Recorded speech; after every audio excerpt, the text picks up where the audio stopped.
करने वाले हैं सेकंड टॉपिक के बारे में। इससे पहले हमने पॉलिटी का PT 365 का जो ये प्लेलिस्ट है PT 365 2020 पॉलिटी का, इसमें हमने पहला टॉपिक पूरा कवर कर लिया था 1 से लेकर 1.9 तक।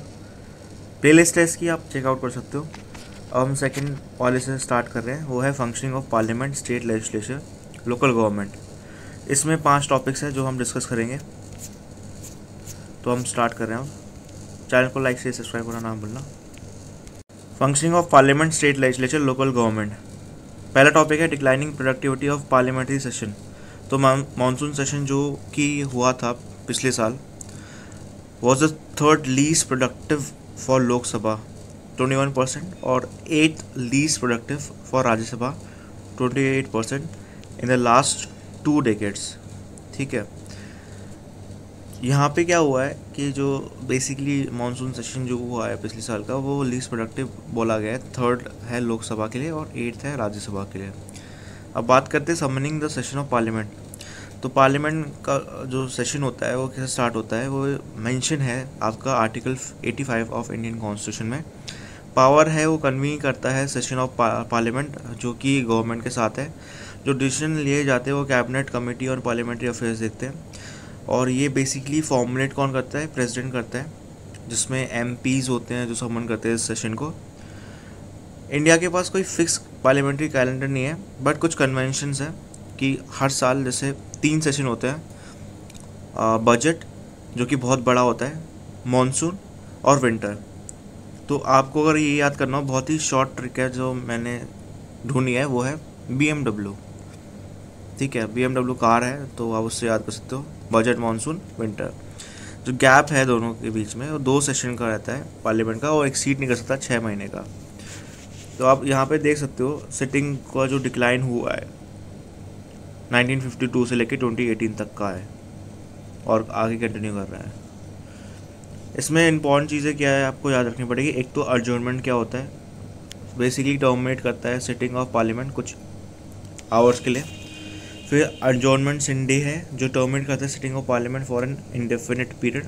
फिर पावर है एडजर्नमेंट की सिंडे, जो कि प्रेसिडिंग ऑफिसर होता है हाउस का। फिर आता है प्रोरोगेशन, इसका मतलब होता है जो एंडिंग होता है सीटिंग का और सेशन का। प्रेसिडेंट है, प्रोमोगेट कर सकता है हाउस को। फिर आपका रिसेस, ये टाइम होता है प्रोपोगेशन और असेंबली के बीच का।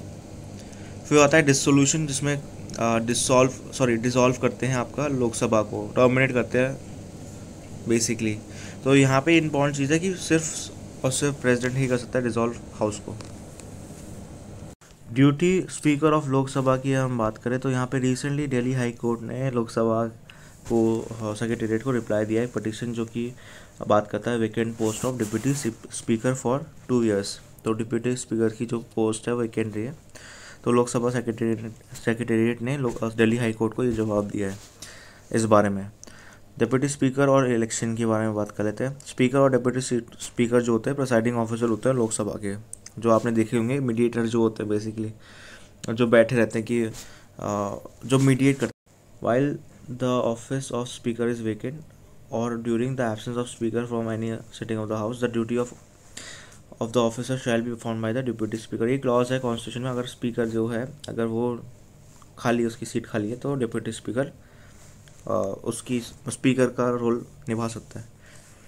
आर्टिकल 94 बात करता है कि स्पीकर रिज़ाइन कर सकता है फ्रॉम हिज ऑफिस, पर उसको राइटिंग में देना पड़ेगा डिप्टी स्पीकर को। आर्टिकल 93 बात करता है लोकसभा में जितने भी चीज़ें होंगी as soon as may be choose 2 members of this house to be respectively speaker और डिप्टी स्पीकर। तो 2 मेंबर जो हैं आपके स्पीकर और डिप्टी स्पीकर होते हैं। बनी थी 1921 के अंडर, और यहाँ पे एक इम्पॉर्टेंट प्रोविज़न है गवर्नमेंट ऑफ इंडिया एक्ट 1919 का, जो कि इसके वेक में हुआ था। मतलब जब मॉन्टेक ट्रांसफॉर्म रिफॉर्म जो हमने ऊपर ही पढ़े हैं 1919 के, ये बहुत इंपॉर्टेंट है, हिस्ट्री में ही पूछा जा सकता है। ठीक है, हिस्ट्री के जो क्वेश्चन आते हैं उसमें ही पूछा जाता ही है। इसमें क्योंकि ये स्टैंडिंग कमेटी है तो इसमें 22 मेंबर होते हैं और 15 होते हैं आपके लोकसभा से, 7 होते हैं राज्यसभा से। जो स्पीकर है एम्पावर्ड है कि वो अपॉइंट कर सकता है चेयरमैन कोई भी कमेटी का मेंबर से।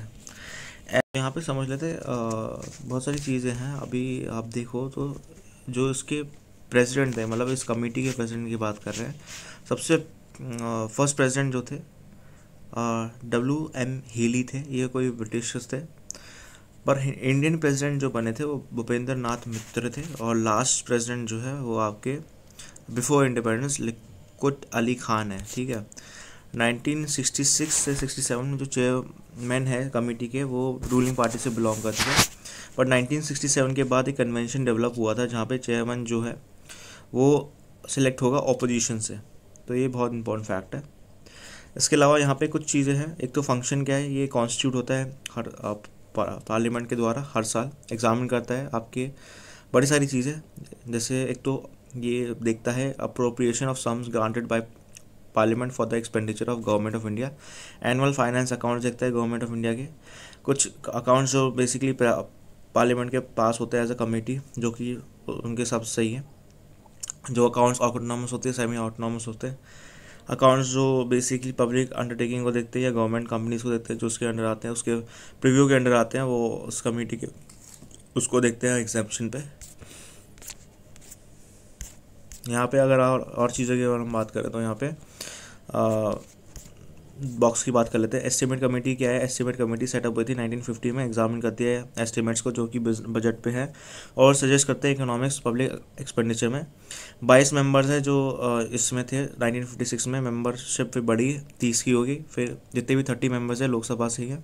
चेयरमैन जो कमेटी का है वो अपॉइंट होता है स्पीकर से, जो कि मेंबर्स से होता है और इनवेरिएबली रूलिंग पार्टी से होता है। कमेटी ऑन पब्लिक अंडरटेकिंग की बात करें तो 1964 में ये आई थी, इस्टेब्लिश हुई थी recommendation of Krishna Menon committee. 1974 में जो मेंबरशिप थी वो रेज कर दी थी 22 तक। 15 होते हैं लोकसभा से, 7 है राज्यसभा से और 15 है मेंबर से। चेयरमैन ऑफ कमेटी जो अपॉइंट होती है स्पीकर से होती है from among the parties among the members, जो कि ड्रॉन होते हैं लोकसभा से ही। कैग और पैक की बात करें तो आर्टिकल 148 प्रोवाइड करता है इंडिपेंडेंट ऑफिस ऑफ कैग। ठीक है, आर्टिकल बहुत इंपॉर्टेंट है। हेड है आपका इंडियन ऑडिट और अकाउंट डिपार्टमेंट का। कैग सबमिट करता है 3 ऑडिट रिपोर्ट्स जो प्रेसिडेंट के होते हैं। एक तो ऑडिट रिपोर्ट होती है अप्रोप्रिएट अकाउंट्स पे, एक फाइनेंस अकाउंट्स पे, एक पब्लिक अंडरटेकिंग में। प्रेसिडेंट ले डाउन करता है रिपोर्ट्स जो आपके दोनों हाउसेस के सामने होती है।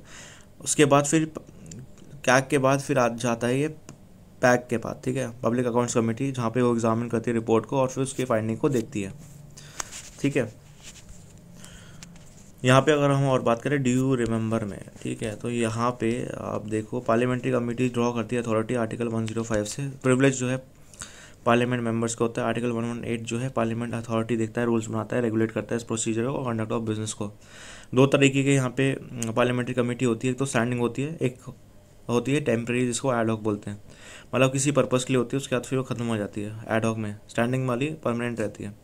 परमानेंट यहाँ पे आपका हर साल होता है पीरियोडिकली और कैटेगराइज होती है। फाइनेंशियल कमिटीज़ जो 3 हैं, डिपार्टमेंटल स्टैंडिंग कमेटी जो 24 है और स्टैंडिंग कमेटी जो OSC है। एडहॉक ये सिलेक्ट कमेटी टेम्प्रेरी होती है और वो ख़त्म हो जाती है जब उनका टास्क खत्म मतलब हो जाता है फुलफिल। एडहॉक कमेटी डिवाइड होती है 2 कैटेगरी में, एक होती है इंक्वायरी कमेटी और एक होती है एडवाइजरी कमेटी। 17 DRSC जो है सेटअप हुई थी पार्लियामेंट में 1993 में। और रिकमेंडेशन आपका रूल कमेटी लोकसभा का 2004 में यहाँ पे 7 से ज़्यादा कमिटीज़ सेटअप हुई थी, जिसने इंक्रीज़ कर दिया था नंबर 17 से लेकर 24 तक।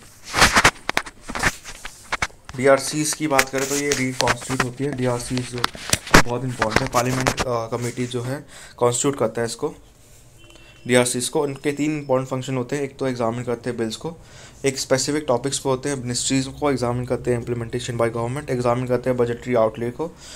24 में से DRC 8 वर्क जो है RS के अंडर होता है, राज्यसभा के अंडर, और 16 होते हैं लोकसभा के अंडर।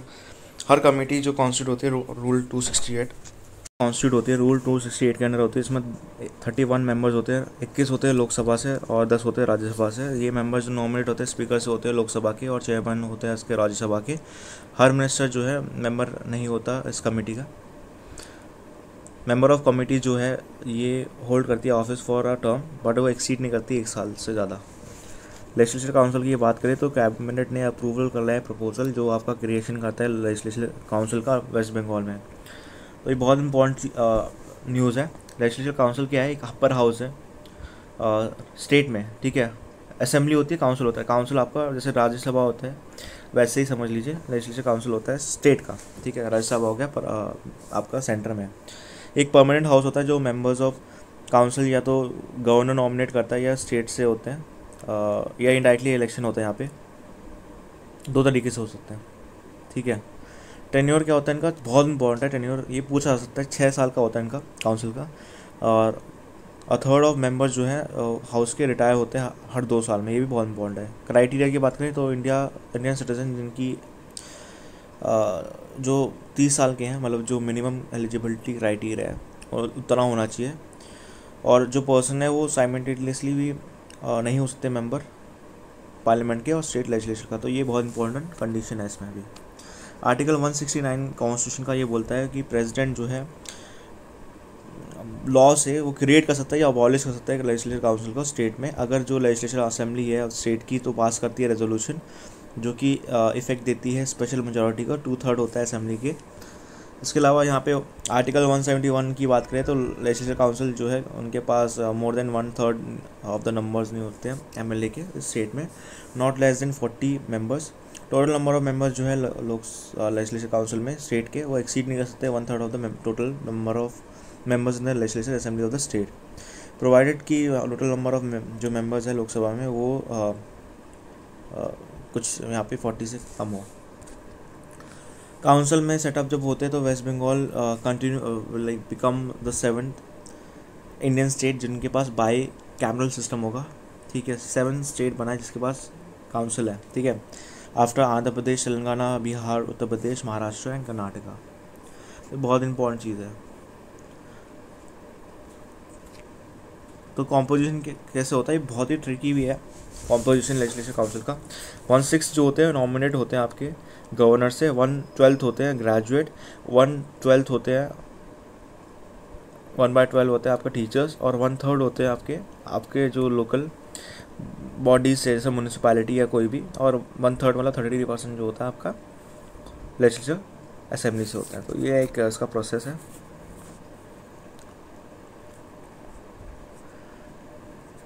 लास्ट चीज़ जो है इसकी डिफरेंस क्या होता है लेजिस्लेटिव असेंबली में काउंसिल में, ठीक है।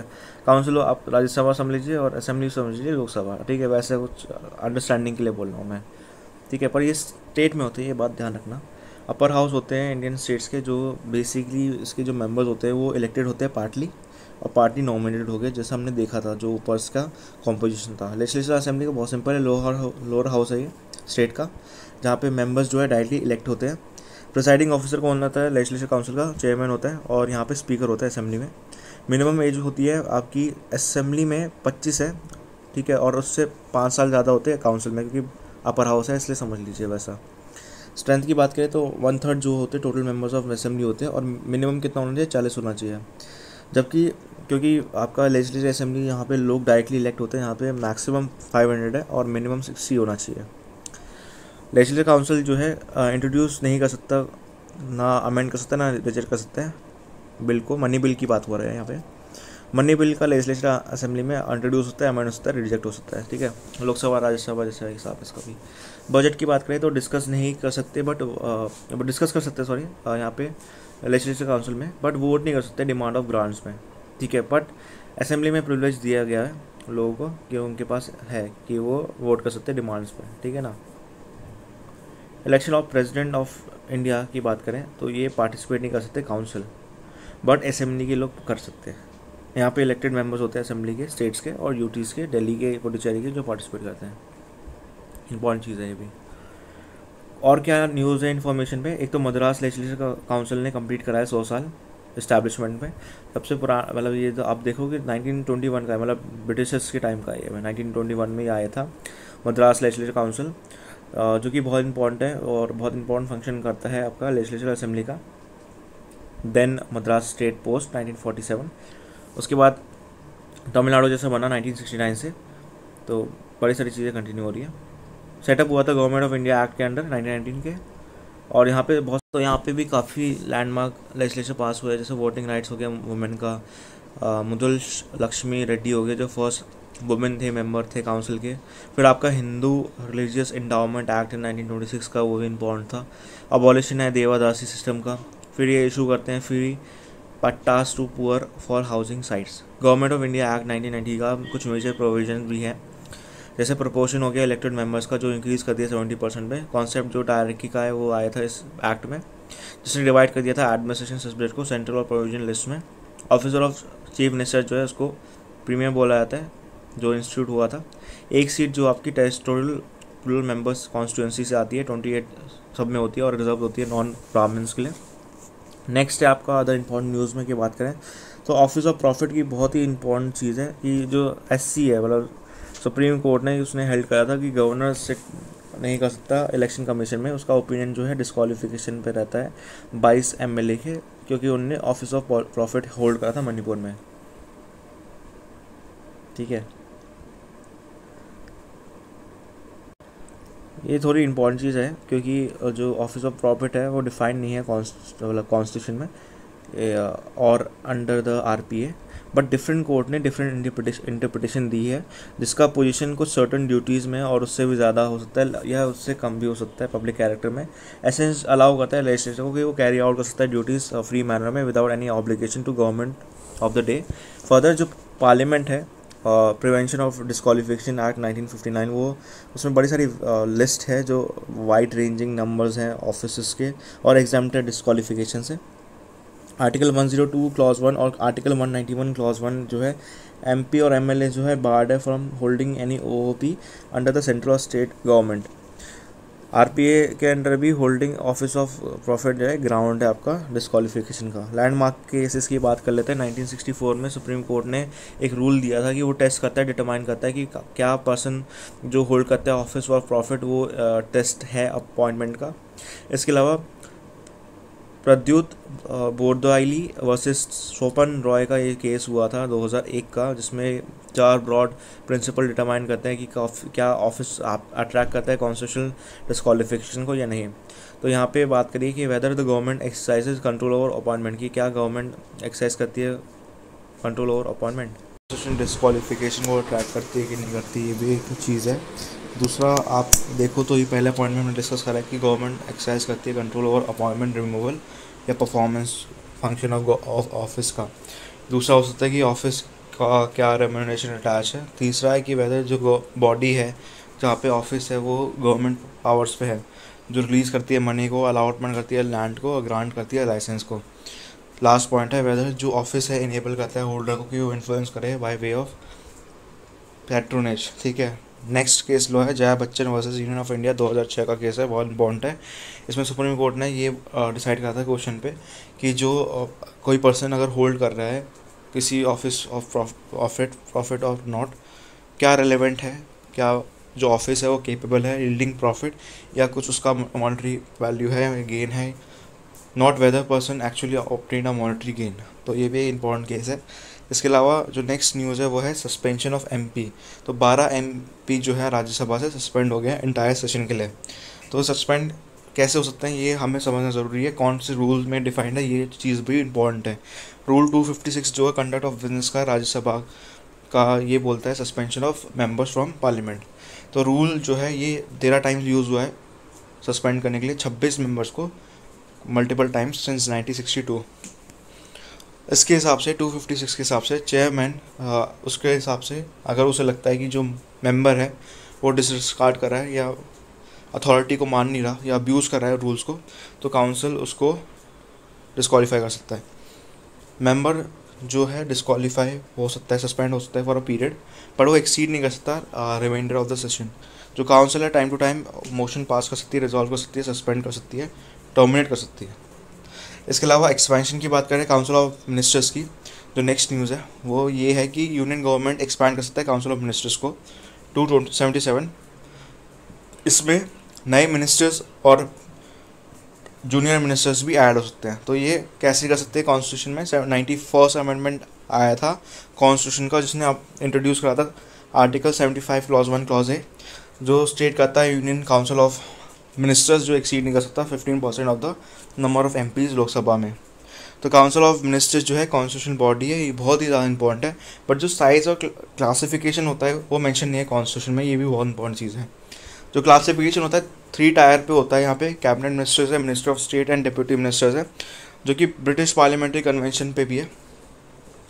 इसके अलावा राज्यसभा पास करता है कॉन्स्टिट्यूशन को। यहाँ पे शेड्यूल ट्राइब्स है और अदर अमेंडमेंट एक्ट है 2021 का।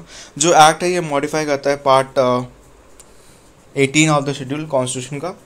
और यहाँ पे 1950 का जो है ये रिलेट करता है स्टेट ऑफ अरुणाचल प्रदेश, जिसमें आपका डिलीशन ऑफ अबोर है, इंक्लूजन है मिशमी कम्मा, जिसका है मिजू मिशमी, इदू है, फिर तरोना है, और इसके अलावा इंक्लूजन है मोनपा, मेम्बा, सरतांग, सजोलिंग, और ये आपका मोम्बा का भी है। ठीक है, ये कॉन्स्टिट्यूशन एम्पावर करता है प्रेसिडेंट को कि वो स्पेसिफाई करे शेड्यूल ट्राइब्स को वेरियस स्टेट और यूटी में। फर्दर ये परमिट करता है आपका पार्लियामेंट को कि मॉडिफाई करे list of notified ST. Repeal करता है लॉ को। गवर्नमेंट ने रिसेंटली अनाउंस करा है थ्री कंटेंशियस, यार मैं जो लास्ट न्यूज़ है और बहुत इंपॉर्टेंट न्यूज़ है, सबको पता है ये, गवर्नमेंट ने रिसेंटली 3 न्यूज़ है आपकी रिपीलिंग लॉ। तो ये सबको पता है, गवर्नमेंट ने मतलब बीजेपी गवर्नमेंट ने 3 जो फार्म लॉज थे उसको रिपील कर दिया, मतलब उसको खारिज कर दिया है। आर्टिकल 245 कॉन्स्टिट्यूशन का पावर देता है पार्लियामेंट को कि वो लॉ बना सकता है, ठीक है, और उनको रिपील भी कर सकता है थ्रू अमेंडिंग और रिपीलिंग एक्ट। ठीक है, तो आर्टिकल 245 बहुत इंपॉर्टेंट है। यूजुअली जो बिल टाइटल है रिपीलिंग और अमेंडमेंट का वो इंट्रोड्यूस हुआ था इसी पर्पज़ के लिए, और ये पास होता है सेम प्रोसीजर जैसे कोई भी बिल होता है। तो ठीक है, ये पावर यूज़ हुई थी 2019 में जब पार्लियामेंट ने 58 लॉज को, जो पुराने लॉज थे, उसको रिपील कर दिया, मतलब खारिज कर दिया था।